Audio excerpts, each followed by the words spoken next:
네, 안녕하세요. 판다 주식 TV입니다. 네, 이번에 준비한 영상은 이 7월 13일 홍콩 증시에서 플랫폼 주요 종목들이 이 주가가 대부분 급등했습니다.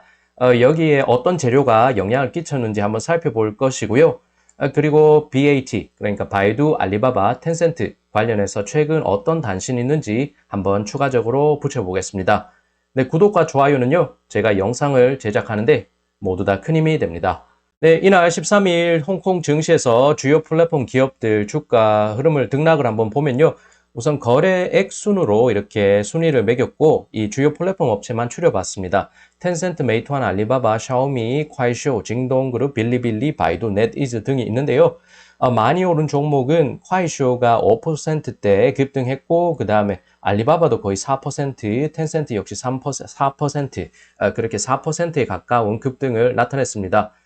그리고 이제 바이두 역시 3%대고 징동그룹 역시 3%대로 전반적인 주요 종목들 3% 이상의 급등 장세 연출했는데요.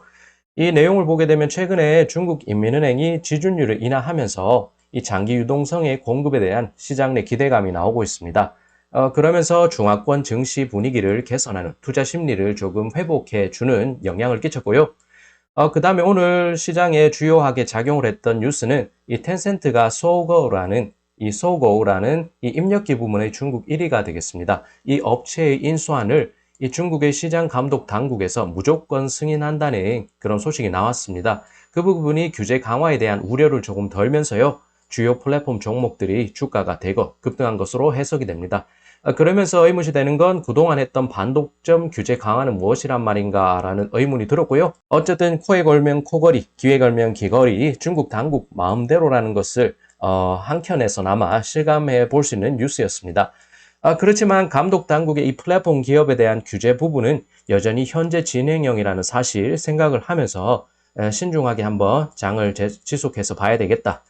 그런 입장이 나오겠습니다. 네, HTS 통해서 이 최근에 일봉 차트 보면요. 이 주요 종목들 텐센트, 알리바바, 이 바이두 최근 흐름을 보게 되면은 이 7월 초반부터 시작됐던 하락세가 거의 일주일 정도 재료가 된 것 같습니다. 이 디디 출신 관련해서 규제 강화 부분이 이렇게 작용을 하면서 이 알리바바, BAT 종목들 주가가 7월 들면서 쭉 하락했고요.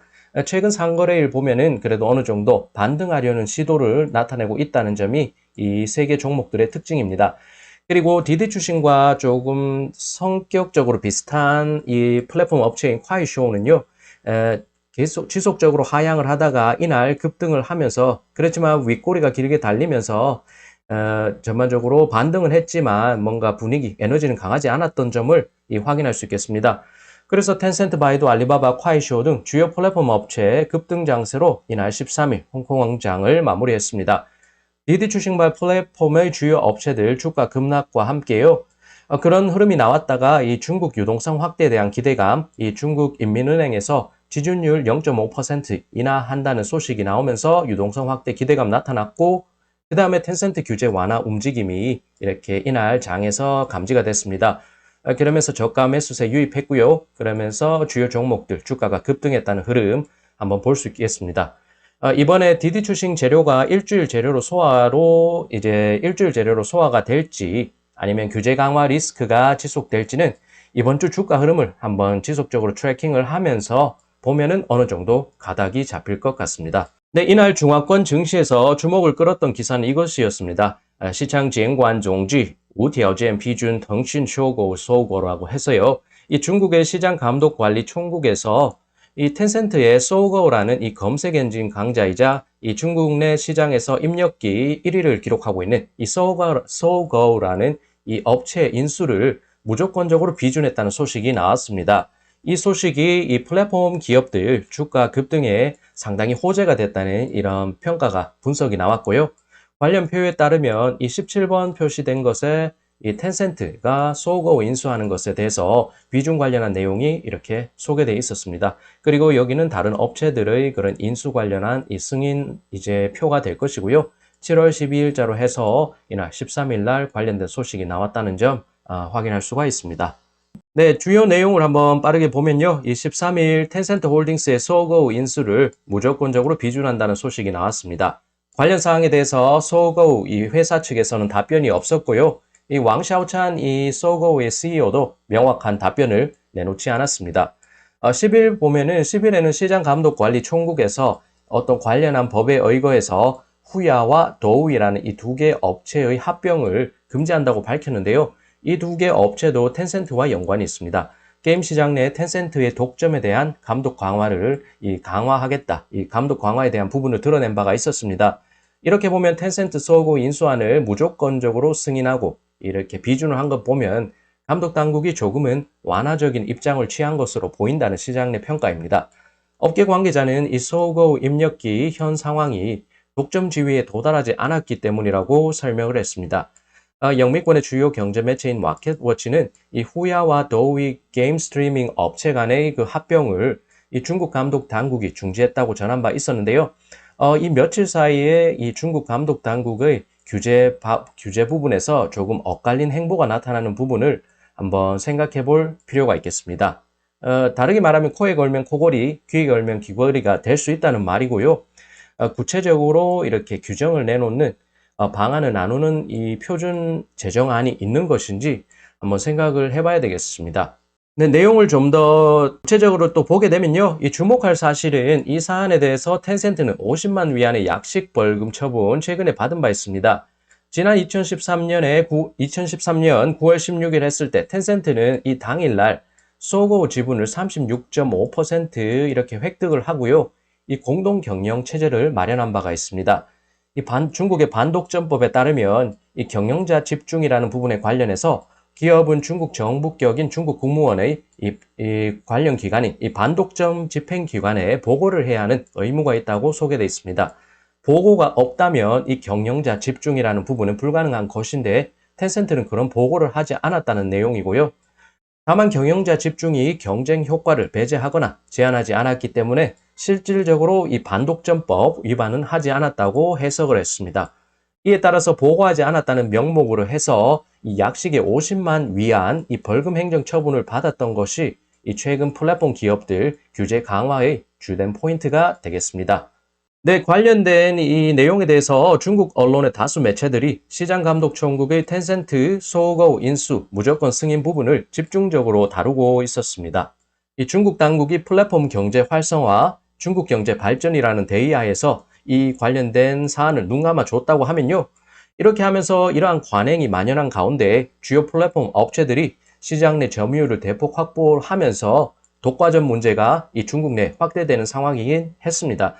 그렇지만 문제 삼지 않던 것으로 이제 문제 삼게 되면서요. 시장 내 큰 반향을 일으키고 있는 것이 이 금융시장 내에 나타나고 있는 전반적 현상이 아닌가 싶습니다. 그렇지만 이것은 비정상의 정상화라는 부분으로 볼 수도 있고요. 차이나 리스크라는 식으로 과대 해석할 필요는 있을지 조금 의문이 들기는 합니다. 플랫폼 생태계 개선이 당분간 진행이 된다면 리스크가 있는 것은 당연한 사실입니다. 그렇지만 생태계가 개선된 후에 주요 업체 간의 선별적 우위가 나뉘어지지 않을지 그런 부분을 기대하게 만듭니다. 그렇지만 중장기적으로 봐야 할 사안 같고요. 이 미중 갈등이 심해지더라도 결국 먹고 사는 문제에서 인간은 자유로울 수 없고 이 중국 내수 시장이라는 그 매력도는 여전히 퇴색되지 않을 것. 그러니까 시장의 관점에서 볼 필요가 있겠다. 국가 간의 이념 다툼 부분은 조금 차치하고서라도요. 분명 리스크 요인이긴 하지만 결국에는 이 먹고 사는 문제, 이 경제적인 그 시장의 원리대로 돌아갈 것이다. 그런 부분 한번 생각해 봐야 되겠습니다. 그리고 역시 이 디디 출신의 빈자리 메꿀 기업은 중국에 넘쳐나는 것이 아닌가 싶고요. 오늘 나온 기사를 보니까 대륙 모빌리티 업계는 새로운 기회로 여기는 모양새라고 합니다. 이 거의 독점 형태로 이 디디 출신이 중국의 모빌리티 업계에 장악하고 있었는데 새롭게 보면 메이투안이 2019년 이 시장 상황이 부진하니까 접었다가 최근에 9일 주요 앱 마켓에 메이투안 다처라고 해서 승차 공유 앱을 이렇게 새로운 버전 올렸다고 하고요. 이 메이투안 다처뿐만 아니라 까오더 다처, T3 야오추싱 등도 이 더윈이나 위챗, 화이쇼 등에서 이 브랜드 홍보와 이용자 유치를 위해서 새롭게 홍보를 활발하게 하고 있다는 소식입니다.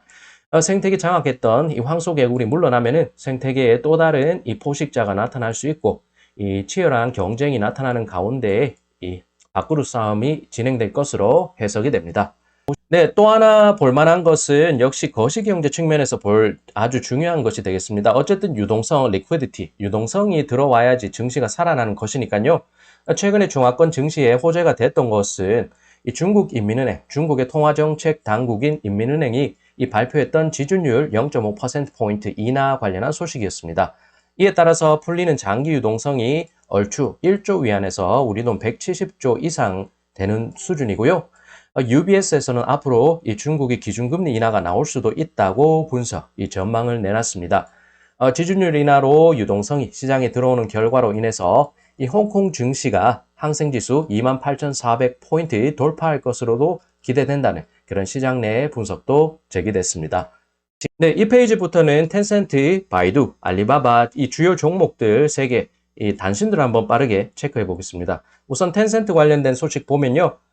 시황 소식입니다. 홍콩 테크주 상당수가 이날 급등했다. 텐센트, 알리바바, 메이투안 등 장중 5% 이상 급등하기도 했다는 소식이었고요. 그리고 텐센트 클라우드와 보스턴 컨설팅 그룹 BCG가 이 전략적 사업 제휴 체결하면서 함께 디지털 경제 발전에 힘을 쏟기로 했다는 단신입니다. 마지막으로 어쨌든 이날 텐센트 관련 가장 큰 뉴스는 이 텐센트의 서고 인수 관련해서 시장 감독 당국에서 이 무조건 승인안, 무조건 비준안이 나왔다는 것이 되겠습니다. 네, 이 바이두 관련한 단신입니다. 바이두는 온 반도체라고 해서요. 미국 뉴욕 증시에 상장이 되어 있는 온 세미컨덕터와 이미지 개발 연합 스튜디오 개설한다는 소식도 어떻게 보면 호재로 읽힐 수 있겠습니다. 또 바이두 맵은 이 5G 플러스 중국판 GPS 베이더 플러스 AI 인공지능 해서요. 이렇게 결합을 하면서 높은 신뢰성의 그리고 높은 정밀도를 갖춘 위치 측정 서비스 만들 것이라고 소개했습니다. 마지막 소식, 이 단신은 바이두 하이난성에 이 등기자본 1,000만 위안으로 해서 인공지능 회사를 설립했다는 소식이 있었습니다. 네, 알리바바 관련 소식은 알리바바成立人工智能激励与科技发展实验室라고 해서요. 이 알리바바가 13일 인공지능 거버넌스 실험실 설립했다고 합니다. 알리바바 Artificial Intelligence Governance Laboratory라고 해서요. 이렇게 영문 명칭은 이렇게 되겠습니다. 그리고 알리바바는 알리바바, 화웨이, 텐센트에 이어서 이 부분은 징동그룹 관련한 소식이 되겠습니다. 이 징동그룹이 이 클라우드 관련해서 자신들의 사업 구상 계획안 발표했다는 소식도 눈에 띄었습니다. 마지막 소식은 엔트그룹이 탄소 중립 관련한 이 사업 포석을 마련했다고 이렇게 전해집니다. 네, 여기까지 판다 주식TV였습니다. 이날 중국 중화권의 플랫폼 기업들 시황을 정리하면서요. 간단하게 단신들 그리고 오늘 호재로 작용했던 점들 소식 전해드렸습니다. 영상 유익하셨다면 구독과 좋아요 부탁드리고요. 시장을 보시는데 조금이라도 유익한 영상이었으면 합니다. 네, 그럼 저는 다음 영상 잘 준비해서 다음 영상에서 찾아뵙겠습니다.